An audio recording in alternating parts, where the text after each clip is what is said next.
What's up YouTube? What's going on today? It's your boy Verse. Now will Boruto lose it all because of Sarada? I think he will, because chapter 76 gives us a lot of juicy information. Boruto chapter 76 is called A Girl's Sanctuary. And basically in this chapter, Boruto got a glimpse of the future. He saw what Momoshiki saw. He saw fragments of when Boruto is gonna lose it all. This chapter also gave us some insight on Sarada's feelings and if Amado's daughter will be an otsutsuki or not. There's a lot of juicy information. Let's get into it. So Boruto sees the future that Momoshiki saw. That means Boruto and Momoshiki's subconscious is slowly mixing together. And that means Momoshiki is now talking on the same field as Boruto. Which raises questions, can Boruto use all of Momoshiki's powers then? I think that's a possibility. Because I think the manga will follow its own thing and Boruto's right eye is going to be a Byakugan, not the jougan that we saw in episode 1. I still think there's going to be the difference between the two. There's going to be the anime jougan and there's going to be the Byakugan in the manga. Though only time will tell for that. So then Boruto was a bit lost that he saw that vision and he has a flashback of Momoshiki saying those blue eyes will eventually take everything away from you. Now throughout this whole chapter, Boruto's been having the same thought, those blue eyes will take everything away from you. That means that moment that Boruto loses it all is actually getting closer and closer. And that vision that Boruto had where he saw Mitsuki in Sage Mode and Sarada running around is actually the moment Boruto is going to lose it all. And I think it's because of Kawaki. Kawaki's going to turn against Boruto because of him being the last otsutsuki. As Kawaki says in this chapter, he's like, I hate those otsutsukis. They're the one who caused me all this pain, especially him ending up as a punching bag of Damon and Ida, since Shibai's abilities are in Damon and Ida. But he says most importantly, Naruto's life is on the line because of these otsutsukis. So this is showing us that Kawaki is slowly becoming a character who's going to hate all the otsutsukis. And he will become the Otsutsuki Slayer. I think that's Kawaki's whole purpose. And that's the reason why Kawaki ends the shinobi world. He sees that the Otsutsukis brought down chakra and all that stuff. He knows that shinobi themselves are evil like the Otsutsuki, and thus he has to end them because they're all a threat to Naruto and himself.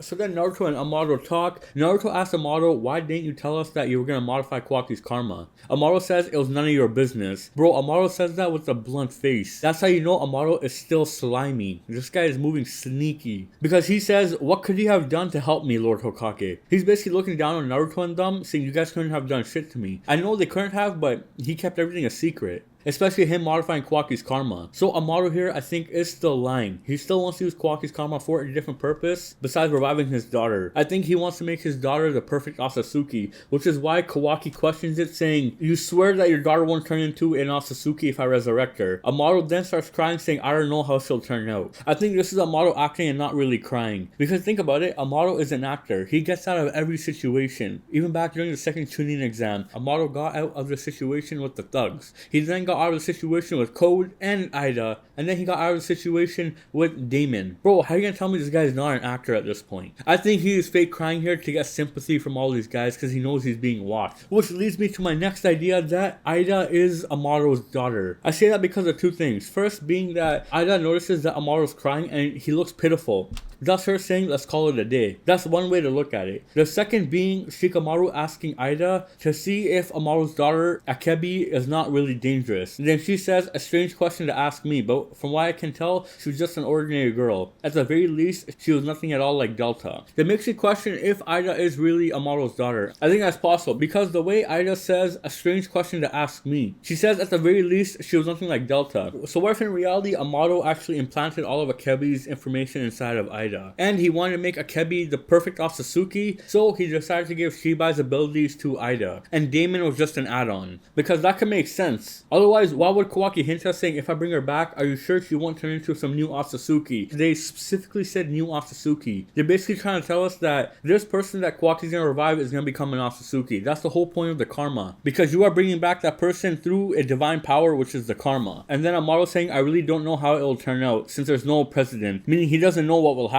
So I think that is actually the true enemy. We're gonna get Amado's daughter, which is actually gonna mess everything up. She's gonna be the true villain. And Amado's gonna go to lengths to protect her. So when everyone turns against her because she is dangerous, Amado's gonna be the one to turn on the shinobi world. Since Amado himself here said to Shikamaru, did you think I was trying to topple the shinobi world? He's like, I'm just a regular citizen. Again, Amado is an actor. We don't know his true intentions. He may want to bring back his daughter, but in reality, he's trying to make her a perfect being. So this is where it gets even juicier. What if Amado brings back his daughter and she's an otsutsuki, but then Code ends up using Amado's daughter as Ten-Tail's fodder. He ends up feeding his daughter to the Ten-Tails to get revenge on Amado. And Amado will try to make a deal with Code to let his daughter live, but I don't think Code will follow. Code is gonna kill Amado because Amado planned to get Ishiki killed, and basically that had Ishiki ripped away from Code. So Code is gonna want revenge against Amado, and this is how he's gonna do it. So then getting on, after Ida calls it a day, everyone is sleeping. Thus the next day comes, and Boruto asks Ida, why are you so interested in Kawaki? How come you're not interested in me? Because that's what he's trying to imply, saying I'm a potential match too, right? Damon says, have you looked at yourself in the mirror? So he's trying to say that Boruto is not good looking like Kawaki, which is why Ida likes Kawaki more. Now, here's where it gets interesting. Ida says, of course, you're wonderful too, Boruto. But look, you're only 12, and I'm 16 already. And then Boruto says, what, that's it? Shouldn't age not matter? And that is when Damon says, you're so dense. Is that you look ugly, that's why. So it makes me think that age is not the issue here. Everyone's been saying, yo, the age between Boruto, Kawaki, and Ida, blah, blah, blah. Boruto himself confirms it that there's nothing wrong with being 12 and 16. Alright, I'm just gonna point that out there because there's a lot of difference between our Western world and their Eastern world. They have a different mentality and change out there. So their culture is different. If Boruto is already able to figure out that age doesn't matter and that she may be a bit older but she can still date him, you know he knows a little bit about romance. Sure, he may be dense to not notice the other girl's feelings, but Boruto knows these things. He knows about romance and stuff. But to summarize it better, she basically does not like Boruto at all. She prefers Kawaki. Though Boruto is a second option. If something happens to Kawaki or he turns against her, anything like that, she will basically turn her attention to Boruto. This leads me to another theory I had a while back too. Ida is gonna use Boruto as her mule. Kawaki is gonna turn against Ida and Damon, and Ida will then turn her attention to Boruto. Now, if Boruto leaves with Ida for the time skip and lives with her or whatever it is, now this could make sense and it could work out because Ida will make a proposition with Boruto saying, you leave with me and the village will be safe. I won't do anything to the village, but in return you gotta have a romance with me. And he will agree,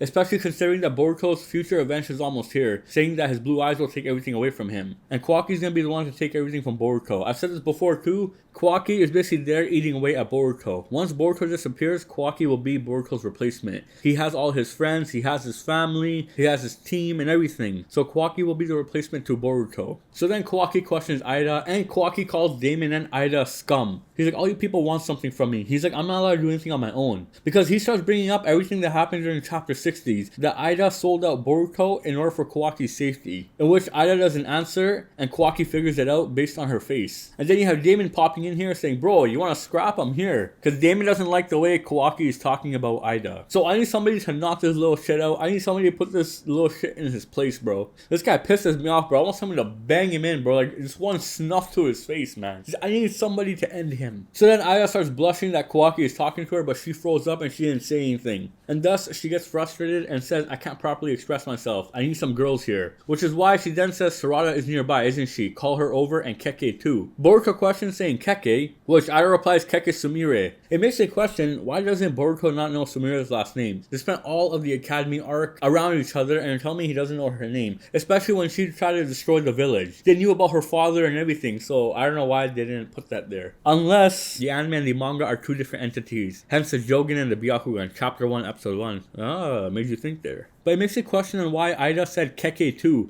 which throws me off because I think she has something against Sumire. Now look back to around chapter, I think it was 59 or so, when Sumire was questioning Amado and Amado says Keke. He calls her Keke specifically. And I think that's supposed to be like an insult in a way. You're calling them by their last name rather than their first name. Now, I know it's a cultural thing there too to call people by their last name, but in this situation, she calls Sarada and she calls Sumire Keke instead. And I've noticed that both Amado and Ida are the only people that say that. So what if both daughter and father, when they don't like a specific person, they call them by a last name? Because only Amado and Ida are the only ones that called Sumire Keke, but no one else did. And the reason she doesn't like Sumire is because she's seen that Sumire spends a lot of time with Kawaki. So she thinks there's something being built between her and Kawaki. Which does make sense though, as Sumire says, what interests you about Kawaki? And she's seen blushing. But the only thing I get out of that is, why doesn't Ida not ask Sumire these questions about Kawaki? Since she spent more time with Kawaki, but no, she instead goes straight to Sarada and starts asking Sarada these things. I think Ida is suspect of Sumire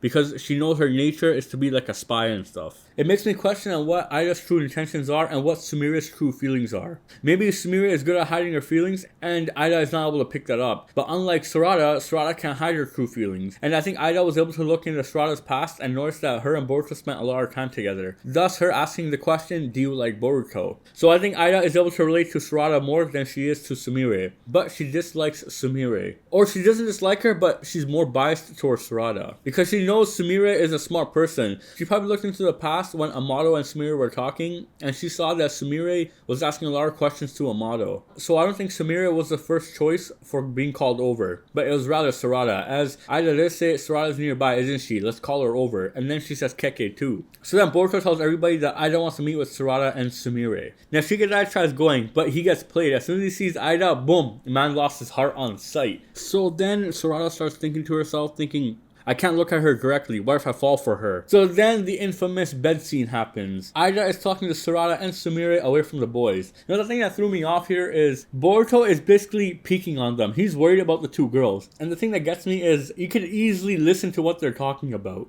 Like there's no door, nothing there. And Boruto just chilling there. Look, literally you can see Boruto just chilling there, staring at the girls. And yet he didn't hear Ida say to Sarada, do you like Boruto or anything like that. So then Ida talks to Sarada and Sumire and says, my chest freezes up every time I talk to Kawaki and I can't respond to him, anything like that. Sarada thinking to herself that this girl is pretty stupid and this is all she thinks about. But it makes sense though, because Ida has never felt these feelings before. Unlike Sumire and Sarada, Ida doesn't know what love feels like. Sumire knows what feelings are and Sarada knows what feelings are, but Ida doesn't. Though it's understandable where Ida is coming from, because she was never able to experience love, it's hard for her to talk to people regularly. Especially her saying, I have no friends either. But from what I think it looks like is that she just has a crush on Kawaki. She doesn't really like him. And I think the same thing applies to Sumire, because Ida only asks Sarada on how she feels rather than asking Sumire, because she knows that Sumire has a crush on Boruto, but she knows that Sarada actually likes Boruto because she's able to see into the past interaction between Sarada and Boruto. So she knows that there's something more between Sarada and Boruto.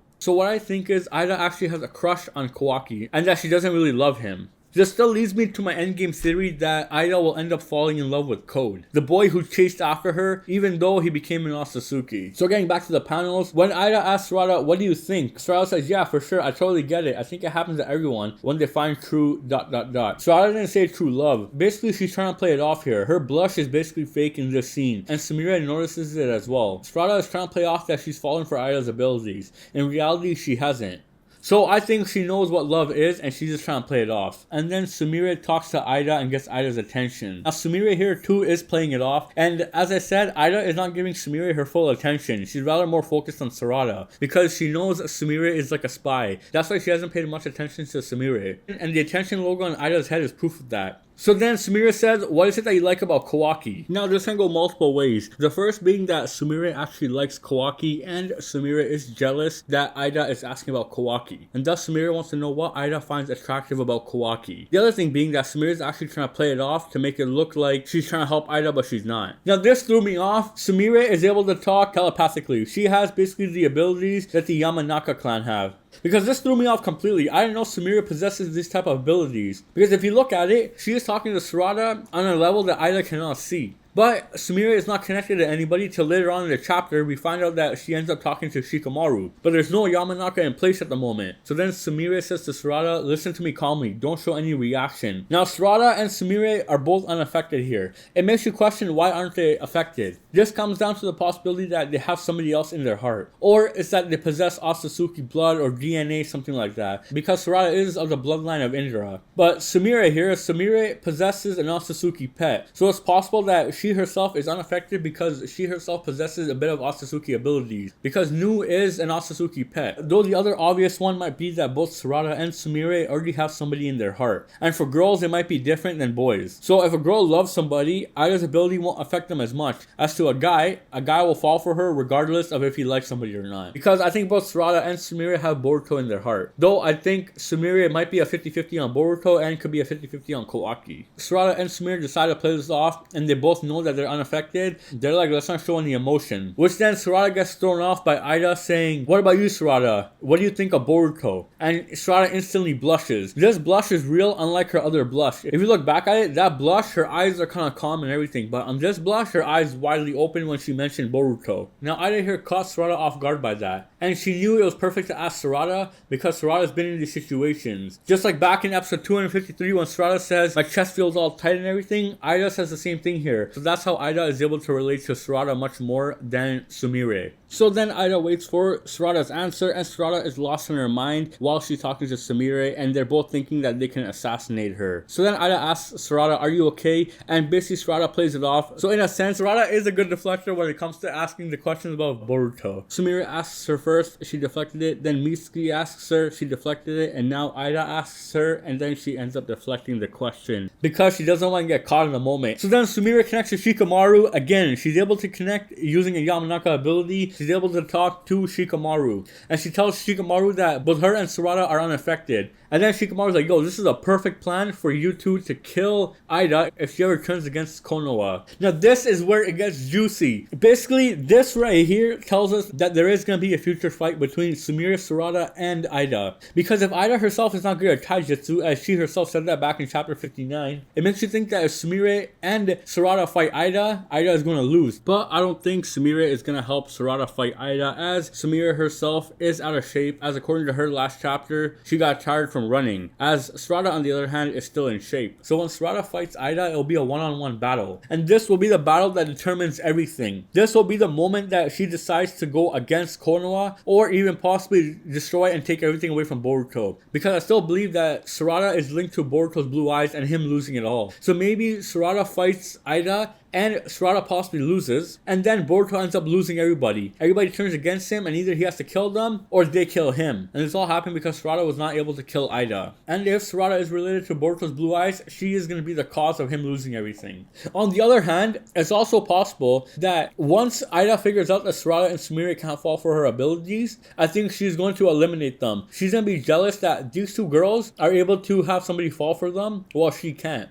And it also might make her jealous that Sarada has feelings for Boruto, and Boruto might have feelings for Sarada, and that'll make her jealous that Kawaki does not love her back, nor do they have the same type of relationship, and thus she wants to kill Sarada out of jealousy. So when she turns everybody against Sarada, this is when Boruto intervenes, and Boruto saves Sarada, but in the end Boruto ends up losing it all because he has to save her. So then in my theory, Sarada leaves the village with Boruto as everybody turned against these two. So Boruto is gonna live with the Uchiha family in the time skip. So that's one way all this can happen. So then getting into the panels, Sarada tries to befriend Eida, since Eida says that she can't have any ordinary friends. So basically Sarada is trying to play it off and get closer to Eida, and if she is able to separate her and Damon, she could basically kill Eida and Damon won't even know. Because that's a perfect opportunity. To separate Eida, they'll kill her off instantly. While with Damon, they gotta figure out how to kill that little shit. Though I think they're probably gonna end up sealing Damon. If they put Damon in some sort of seal, then it's basically done. Because for his powers to reflect, he has to be touching somebody. Though I think that's cap, I think he could reflect his powers without touching anyone. So Sarada and Sumire are gonna get closer to Eida so they can assassinate her. Now one thing I want to point out right at the end of the scene is the poses of the three girls. Notice Sumire. Eida has her focus on Sarada, while Sumire here moves her leg away and looks like she's scheming something. So I think in Aida's mind, she knows that Sumire is not to be trusted. So what if she sees something happening between Sumire and Kawaki? Thus, she gets jealous of her. It's also possible that over time, Kawaki and Sumire get closer and Sumire makes Kawaki that scarf we see in episode 1 and chapter 1. So what if Eida gets jealous to the point that she ends up killing Sumire? This will piss off Kawaki and Kawaki will end it all.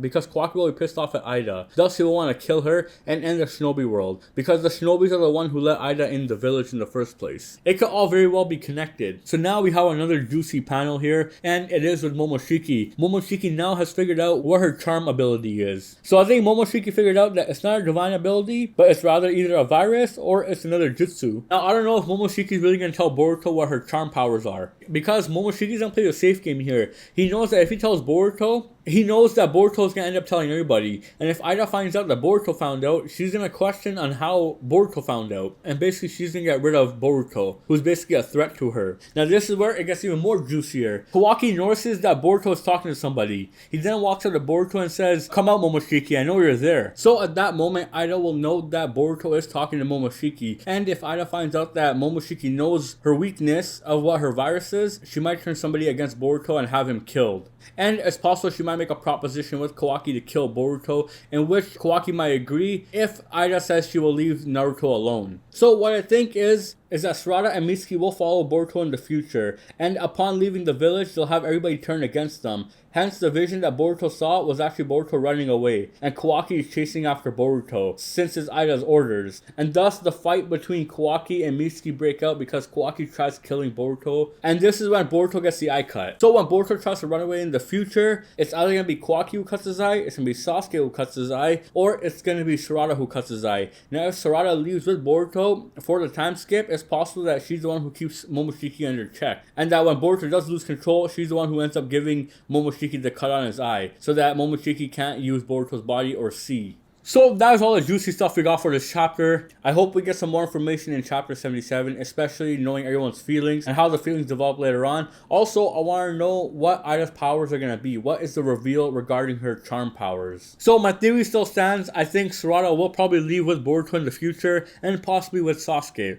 Because if the whole village basically turns against Boruto and them, Sarada, not having been affected by her abilities, might leave the village with Boruto, since she'll have all the villagers coming after her. So I think all these events are leading up to the events before the time skip, and we probably have about 5 to 6, maybe 7 chapters before the time skip, and most likely Boruto is going to leave with either Sarada and the Uchiha family, or he's going to leave alone. And Sarada is going to stay with Sumire in the village watching Ida, since her abilities won't affect them. So that's one of the 2 possibilities that might happen. So this is it for this video. Thanks for watching. Please comment, like, and subscribe, and stay tuned for more videos to come.